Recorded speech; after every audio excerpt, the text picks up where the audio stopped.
એકેડમીમાં અભ્યાસ કરીએ છીએ. અમે આજે એક કૃતિ તૈયાર કરી છે. જો તમે તેને ધ્યાનથી સાંભળશો અને જોશો તો તમને તેમાં મજા આવશે. હું તમને વિનંતી કરું છું કે તમે તે જોજો અને તે સાંભળજો. આપણે છોકરા કેટલા સંસ્કારી છે નહીં? હા, એ તો છે જ ને. હા, છોકરો થાકી જ ગયો.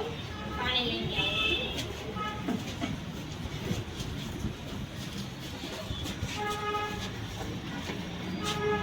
એ બધું અહીં નાખું બધું. જલ્દીથી મને ખાવાનું પીરસ.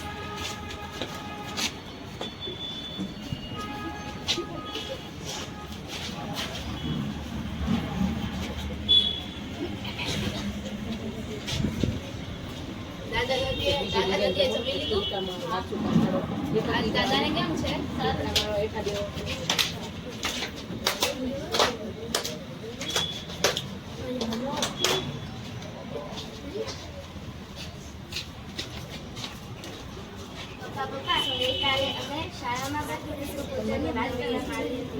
ખૂબ જ સરસ. આ વસ્તુ તમે દાદા પાસેથી જાણશો તો તમને વધારે મજા આવશે. માતૃપિતૃ પૂજન એટલે માતા અને પિતાનો દિવસ. તે દિવસે માતા અને પિતાને પૂજવામાં આવે છે અને તેની આરતીને પગે લાગવા માટે એવી વસ્તુ કરવામાં આવે છે. અમે બતાવીએ તમને.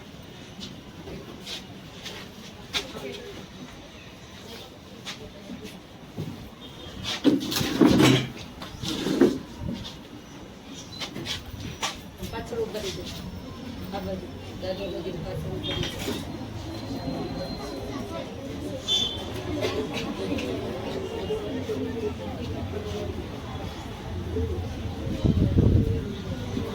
આ શૂટિંગ લેવાનું.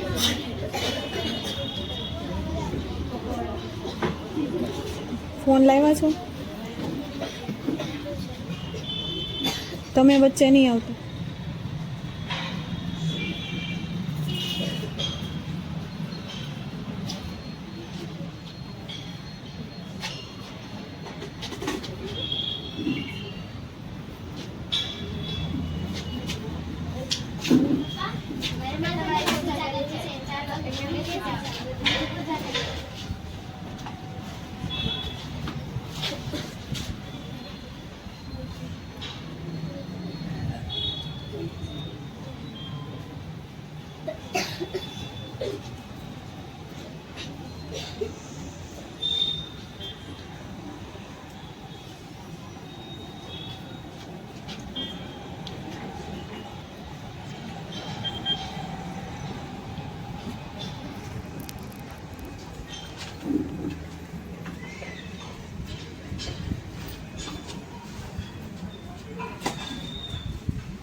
તો જોજો બાળકો, આવી જ રીતે આપણે માતા પિતાની પૂજા કરવાની હોય છે.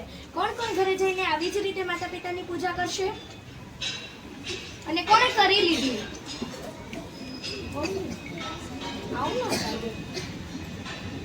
સારું, તો ઘરે જઈને ચોક્કસ બધા માતા પિતાની પૂજા કરશો ને?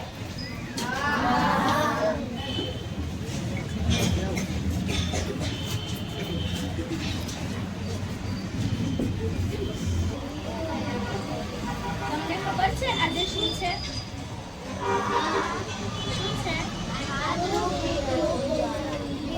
પરંતુ તમને એ ખબર છે કે માતૃપિતૃ પૂજન દિવસ આપણા ભારતમાં શા માટે ઉજવવામાં આવે છે? કઈ વાંધો નહીં, આજે હું તમને કહીશ. એક વારની વાત છે, જ્યારે ભગવાન ગણેશ અને ભગવાન કાર્તિકે બંને વચ્ચે ઝઘડો થયો હતો. શા માટે? કારણ કે એ માટે કીધું એ બંનેમાંથી કોણ મોટો હતો એ જોવા માટે. ત્યારે ભગવાન શંકરે કહ્યું કે જે સૌથી પહેલા આખી પૃથ્વીની પરિક્રમા કરીને આવશે એ સૌથી મોટો છે, એ સૌથી મોટો ગણાશે. ત્યારે ભગવાન કાર્તિકેયની સવારી મોર હતી એટલે તે પોતાની સવારી લઈને નીકળી પડ્યા. પરંતુ ભગવાન ગણેશની સવારી ઉંદર હતી. તેઓ એક ખૂણામાં બેઠા બેઠા વિચાર કરતા હતા. અચાનક તેમને એક વિચાર આવ્યો. તેઓએ પોતાના માતા પિતા એટલે કે શિવ અને પાર્વતીની 7 વાર પરિક્રમા કરી અને કહ્યું કે માતા પિતાની પરિક્રમા કરવાથી જે જે પુણ્ય મળે છે તે જ પુણ્ય આખી પૃથ્વીની પરિક્રમા કરવાથી મળે છે. તેથી તેઓએ પોતાના માતા પિતાની પરિક્રમા કરી. એટલે હવે સૌથી મોટો ગણેશ ગણાયો. અને આવી જ રીતે આપણે પણ આપણા માતા પિતાનું માન, સન્માન, આદર અને માતા પિતાની સેવા કરવી જોઈએ. આમાંથી કેટલાએ પોતાના માતા પિતાની પૂજા કરી છે અને કેટલા ઘરે જઈને કરશે? ખૂબ સરસ. આવી જ રીતે આપણે આપણી પરંપરાની સંસ્કૃતિને જાળવી રાખવી જોઈએ.